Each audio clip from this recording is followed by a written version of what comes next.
Hello everyone, welcome to Pihu academy. मेरा नाम है चारू अग्रवाल और आज हम भ्रमरगीत सार का पार्ट 7 देखने वाले हैं।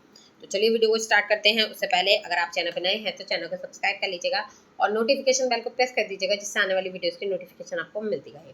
तो इससे पहले के जो पार्ट्स हैं वो आ चुके हैं, अगर आपने नहीं देखे लिंक डिस्क्रिप्शन में मिल जाएगा, जाके चेक कर लीजिएगा। उसके अलावा कुमाऊं यूनिवर्सिटी और एसएससी यूनिवर्सिटी का फर्स्ट सेमेस्टर का जो भी सिलेबस है वो मैंने करवाया है, इंपॉर्टेंट क्वेश्चन भी बताए हैं, तो आप जाके प्ले लिस्ट में देख सकते हैं, लिंक डिस्क्रिप्शन में है। ठीक है, तो चलिए बिना टाइम वेस्ट किए वीडियो को स्टार्ट करते हैं। पहला पद देखिए, पद संख्या 69 है। प्रकृति जोई जाके अंग परी, स्वान पूछ कोटिक जो लागे, सुधी न काहू करी। जैसे काग भचच नहीं छाड़े, जन्मत जौन धरी। धोए रंग जात कहू कैसे, ज्यो कारी कमरी। ज्यो अहि डसत उदग नहीं पूरत, ऐसी धगनी धरी। सूग हो सो हो सोच नहीं, तैसे है औरी। आगे देखिए, संदर्भ है प्रस्तुत पद रोहतास द्वारा रचित भ्रमरगीत से लिया गया है। इसके संपादक आचार्य रामचंद्र शुक्ल है। प्रसंग, इसमें गोपियों ने प्रत्येक प्राणी की स्वभावज विशेषताओं का वर्णन किया है, यानी गोपियों ने प्रत्येक प्राणी में क्या जो भी स्वभाव होता है उसके बारे में बताया है। प्रकारांतर से उद्धव की प्रकृति का इसमें अत्यंत स्वाभाविक चित्रण किया गया है। तो उद्धव की प्रकृति जो है इसका बहुत ही अत्यंत स्वाभाविक चित्रण जो है वो यहाँ पर किया गया है।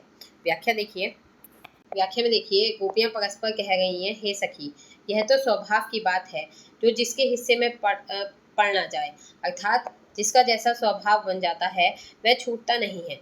जैसे कोई कगुड़ उपाय करके भी कुत्ते की पूंछ आज तक सीधी नहीं कर पाया, उसकी टेढ़ी पूंछ आज तक टेढ़ी ही है, इसी प्रकार कौवा जिस घड़ी से जन्म लेता है वह अभक्ष्य बुरी वस्तुएं जो खाने योग्य नहीं होती खाना छोड़ता नहीं, क्योंकि अभक्ष्य खाना उसका स्वभाव बन गया है। कोई यदि काले कंबल को धोकर साफ करना चाहे तो धोने से उसका काला रंग कैसे छूट सकता है। यही नहीं, सर्प को देखिए, वह लोगों को डस लेता है और डसने से उसका पेट तो भरता नहीं, लेकिन डसने की उसने एक टेक पकड़ ली है, यानी कि उसकी एक आदत है जो कि छोड़ने से भी वह सर्वथा छूटती नहीं, यानी वो असमर्थ है उसे छोड़ने में। अगी सखी, ये उद्धव भी ऐसी ही टेकी है, यानी कि ये अपनी आदत से बाज नहीं आते और बहुत ही खरी खोटी सुनने पर भी अपना राग ही अलापते रहते हैं। उन्हें इस बात की चिंता नहीं कि इसका क्या परिणाम होगा। ये तो नहीं समझते कि जो होना है हो, किंतु उनकी निर्गुण कथा बंद नहीं होगी। तो यहाँ पे सीधी सीधी बात है कि गोपियाँ जो है वो कहती हैं, आपस में कह रही हैं वो, तो एक सखी दूसरी सखी से कहती है कि हे सखी, यह तो स्वभाव की बात होती है, जिसके हिस्से में जो पड़ जाए, यानी कि चाहे कुत्ता है, कुत्ते का एक स्वभाव होता है, उसकी पूंछ को कितना ही तुम सीधा करने की कोशिश कर लो वो सीधी नहीं होगी, हमेशा टेढ़ी रहेगी। कौवा जो है वो जिस समय से जन्म लेता है वो उस समय से वही भोजन करता है जो कि खाने योग्य नहीं है, ठीक है, क्योंकि ये उसका स्वभाव है। अगर आप काले कंबल को धोगे तो काला कंबल काला ही रहेगा, उसका रंग थोड़ी ना छूट जाएगा। इसी तरीके से सांप है, सांप अपना पेट नहीं भरता डसने से, लेकिन फिर भी उसकी ढसने की एक आदत है और वो अपनी आदत को छोड़ने में बिल्कुल असमर्थ है, यानी कि वो उसे चाहकर भी नहीं छोड़ पाता। तो हे सखी, ये उद्धव भी ऐसा ही टेकी है, यानी कि ऐसे ही उसकी आदत है, वो अपनी आदत से बाज नहीं आएगा। हम उसे कितना ही खगा खोटा सुनाते वो अपना गाग लापता रहेगा, है ना। इस बात की उसे बिल्कुल चिंता ही नहीं है कि इसका क्या परिणाम होगा।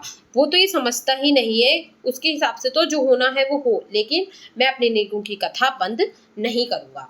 ठीक है, आगे देखिए, फिर आती है विशेषताएं। इसमें अलंकार देखिए, अर्थांतरन्यास अलंकार है, रस है श्रृंगार रस, भाषा है ब्रजभाषा, शैली है मनोवैज्ञानिक, छंद है गय पद और शब्द शक्ति है लक्षण। फिर यहाँ पे देखिए, चौथी पंक्ति का भाव सूर की इस पंक्ति में भी व्यक्त हुआ है। कौन सी? सूरदास की कारी कमरी, चढ़त न दूजे गंग। नेक्स्ट है भच्छ, शब्द लक्षण से अभक्ष्य अर्थ में ग्रहित हुआ है। नेक्स्ट है, इसमें उद्धव की प्रकृति की जड़ता निरूपित की गई है। आगे देखिए, अगला पद है हमारा पद संख्या 70। तो हम माने बात तुम्हारी, अपनो ब्रह्म दिखावहु उधो, मुकुट पीताम्बर धारी। भजी है तब ताको सब गोपी, सही रही है बगुगारी। भूत समान बतावत हमको, जागहु श्याम बिसारी। जे मुख सदा सुधा अंचवत है, तेविस को क्यों अधिकारी। सूरदास प्रभु एक अंग पर रीझी रही ब्रज नारी। आगे देखिए, उद्धव है इसका प्रस्तुत पर सूरदास द्वारा रचित भ्रमरगीत से लिया गया है। इसके संपादक आचार्य रामचंद्र शुक्ल हैं। प्रसंग देखिए, कृष्ण के दर्शनातुर गोपियों का उद्धव जी से एक शर्त है, वह यह कि वे उनकी बात, उनके योग दर्शन को तब स्वीकार करेंगी जब उन्हें वे मुकुट पीताम्बर धारी श्री कृष्ण से भेंट करा देंगे। तो अब गोपियां जो है वो उद्धव से कहती हैं कि ठीक है, हमारी एक शर्त है, हम आपके योग दर्शन को तब स्वीकार करेंगी जब हम एक बार श्री कृष्ण से मिल लेंगी।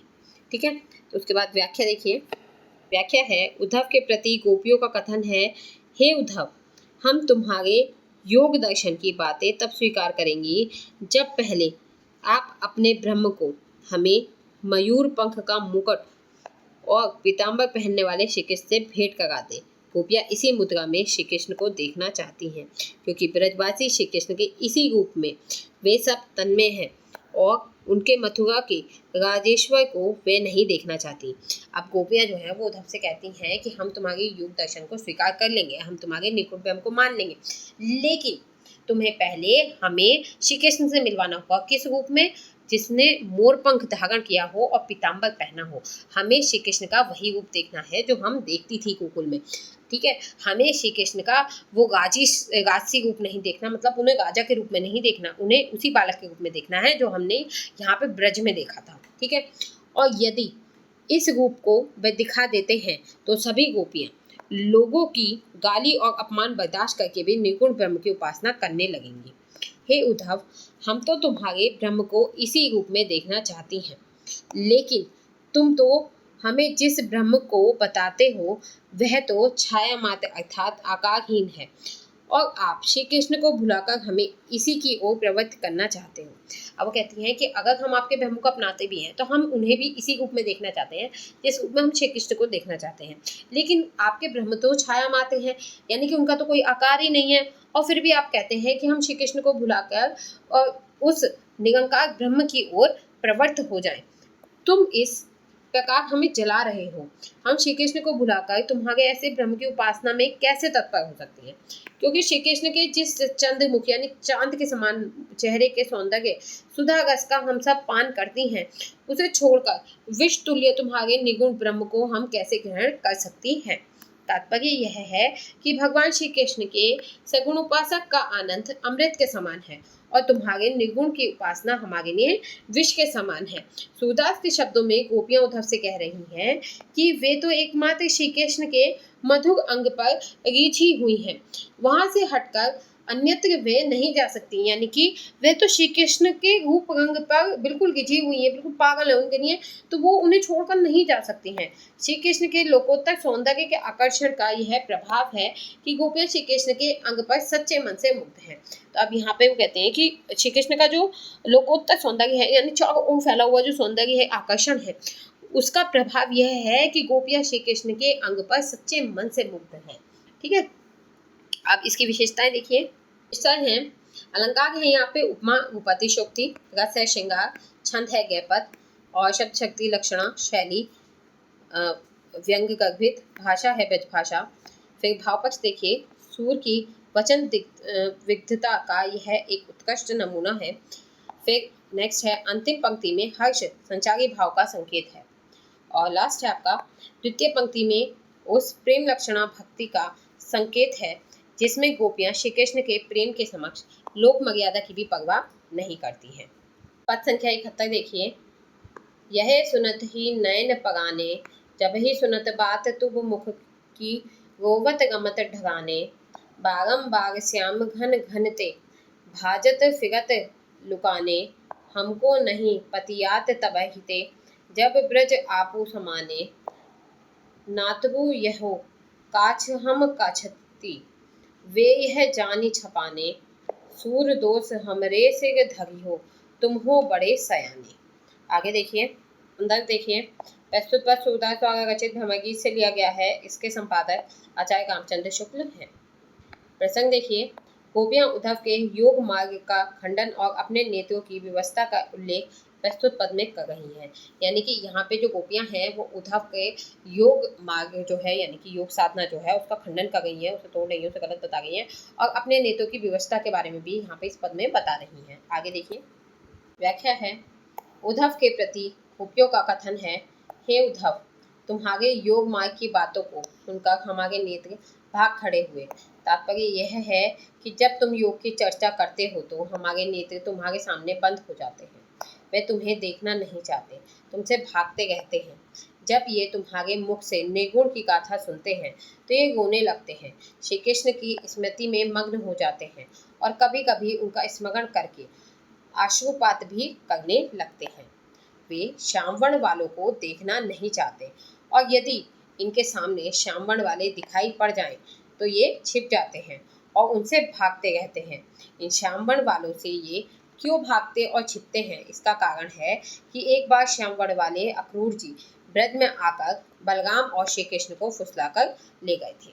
अब यहाँ पे गोपियाँ जो हैं वो जब योग साधना की बातें उद्धव से सुनती हैं तो उद्धव से कहती हैं कि तुम्हारे योग मार्ग की बातों को सुनकर हमारे नेत्र भाग खड़े हुए। यानी कि जब तुमने अपने योग की हमसे बातें कही तो हमारे नेत्र क्या हो गए, बंद हो गए, क्योंकि वो तुम्हें देखना ही नहीं चाहते थे, वो तुमसे भाग रहे थे। जब तुम्हारे मुख से उन्होंने निर्गुण की गाथा सुनी तो वो रोने लग गए। ऐसा क्यों होने लग गए, क्योंकि उन्हें श्री कृष्ण की याद आ गई और उन्हें जैसे ही श्री कृष्ण की याद आई क्या हुआ, वो उनके आंखों से आंसू निकलने लगे। वो काले रंग वाले लोगों को देखना नहीं चाहते हैं, वो उनसे डरने लगे हैं। क्यों? वो उनसे छुपने लगे हैं, वो उनसे भागने लगे। क्यों? क्योंकि ऐसे ही पहले एक श्यामवर्ण के अक्रूर जी आए थे और वो ब्रज में आके बलराम और श्री कृष्ण को ले गए थे। दूसरे आप आए हैं जो कि हमें यहाँ पे योग संदेश दे गए हैं। तो श्यामवर्ण वाले श्री कृष्ण ने मथुरा में बसकर कभी स्मरण नहीं किया। उसके बाद श्यामवर्ण वाले जो श्री कृष्ण है उन्होंने भी मथुरा जाकर कभी हमें याद नहीं किया, उन्होंने भी हमें धोखा दिया। अब श्यामवर्ण वाले आप हैं जो हमें योग संदेश के प्रवचन दे रहे हैं, लेकिन ये अब सावधान है और इन श्यामवर्ण वालों के प्रति इनका कोई भी विश्वास नहीं है। यहाँ तक कि जब पावस में घने श्यामवर्ण वाले बादल दिखाई पड़ते हैं तो उन्हें देखकर भी ये छिप जाते हैं। तो अब ये कहते हैं कि अगर हमें काले रंग के बादल भी दिखाई देते हैं ना तो भी हमारे जो नेत्र हैं वे छिप जाते हैं। हमारा तो ये तभी से विश्वास नहीं करते जब से आपने ब्रज में प्रवेश किया है। जब से आपने प्रवेश किया है तब से हमारा विश्वास तो ये नेत्र करते ही नहीं है। उन्हें ऐसी आशंका है कि कहीं तुम्हारे कहने में हम सब निर्गुण मार्ग की उपासिका ना बन जाए और श्री कृष्ण से उन्हें वंचित ना कर दे और वे श्री कृष्ण की रूप माधुरी का सुख पुनः प्राप्त ना कर सके, इसलिए वो तुम्हारी सुनना ही नहीं चाहते। हमारे प्रति उनका जो अविश्वास है उसका यही कारण है। वे तो इन सब बातों को समझकर छिपकर, अन्यथा हम तुम्हारी योग साधना की सभी बातों को स्वीकार कर लेते और योगियों के भेष धारण करने में किसी प्रकार का संकोच ना करती। यदि हमारे नेत्र हमारी बात समझ जाते तो हम तुम्हारी योग साधना को धारण कर लेती, तुम्हारी बातों को स्वीकार कर लेती और योगियों का भेष धारण कर लेती। हमें इसमें कोई संकोच नहीं है, लेकिन हम सब जानती हैं कि आप बड़े चतुर हैं और हमारे नेत्रों की व्यवस्था पर तो विश्वास करेंगे नहीं, उल्टा हमारे ही से दोष मढ़ेंगे, हमें ही दोषी बताएंगे। तो इसी के साथ यहाँ पे ये व्याख्या जो है वो कंप्लीट होती है। अब आगे देखिए आती है विशेषताएं। विशेषताओं में देखिए अलंकार है भ्रमालंकार, मानवीकरण, अनुप्रास, रस है श्रृंगारस, छंद है गैपद, भाषा है ब्रजभाषा, शैली है मानवीकरण, शब्द शक्ति है व्यंजना। उसके बाद देखिए यहाँ पे वचन विविधता की प्रधानता है और नेत्रों में मानवीकरण का प्रयास, श्यामवर्ण वालों की तीखी व्यंजना की गई है। उसके अलावा श्री कृष्ण की रूप माधुरी का कौशलपूर्ण उल्लेख यहाँ पर किया गया है। इसी के साथ यहाँ पे आपकी वीडियो कंप्लीट होती है। आई होप वीडियो आपको पसंद आई होगी। वीडियो पसंद आई हो तो वीडियो को लाइक कीजिएगा, शेयर कीजिएगा अपने दोस्तों के साथ और चैनल को सब्सक्राइब करना ना भूलें।